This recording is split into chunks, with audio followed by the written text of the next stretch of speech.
Hello, my name is Nupur Shah, and today the topic given to me is calf strain. So, we already saw it in the previous videos that the strain of the muscle is always under the heading of the acute sports injuries, and the strain happens in the muscle when the demands which are placed on the muscle while playing or while training the athlete, the demands are so much that the muscle is unable to take that load, and so it suffers from trauma or say micro tearing, which is known as a strain. And here are the grades. Grade 1 is sharp pain at the time of the activity or after the activity, and the patient may be able to continue the game or may not be able to continue the game. That depends. And the signs will be pain on unilateral calf raise or hopping activity, and the average time for return to sports will be approximately 10 to 12 days, and this is always subjective. The average time which is mentioned here is as per the evidence, but the it is always subjective and it depends from athlete to athlete.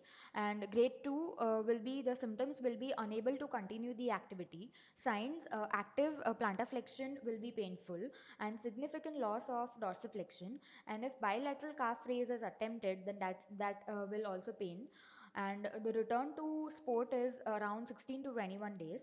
And for grade 3, immediate severe pain at the musculotendinous junction, and Thompson test will be positive, and the defect will be palpable by the therapist, and it usually requires a surgery, and the average time for return to sport will be approximately 6 months.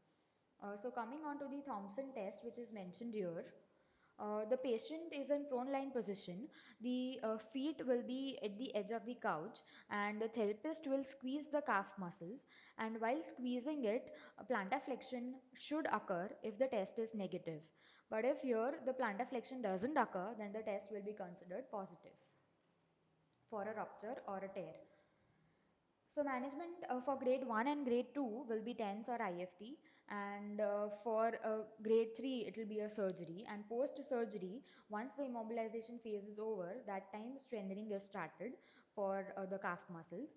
So here for grade 1 and grade 2 strain, it will be TENS or IFT is applied.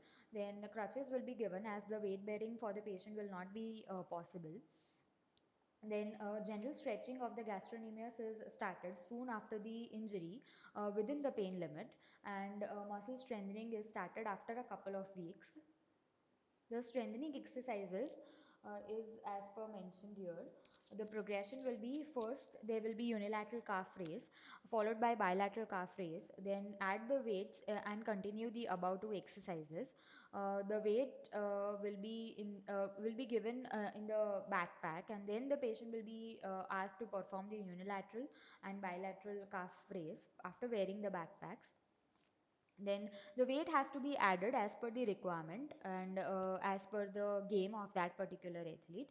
And eccentric calf lowering over a step is done, that is the heel drop exercises, which is also known as the Alfredson protocol, which we usually use in the Achilles tendinopathy, and that will enhance the collagen formation. So heel drop exercises, that is the eccentric calf lowering, is very important here also, because that will in turn improve the strength of the TA tendon along with the calf.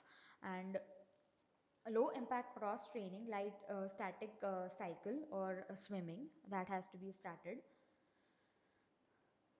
So this is the photo of the bilateral calf raise.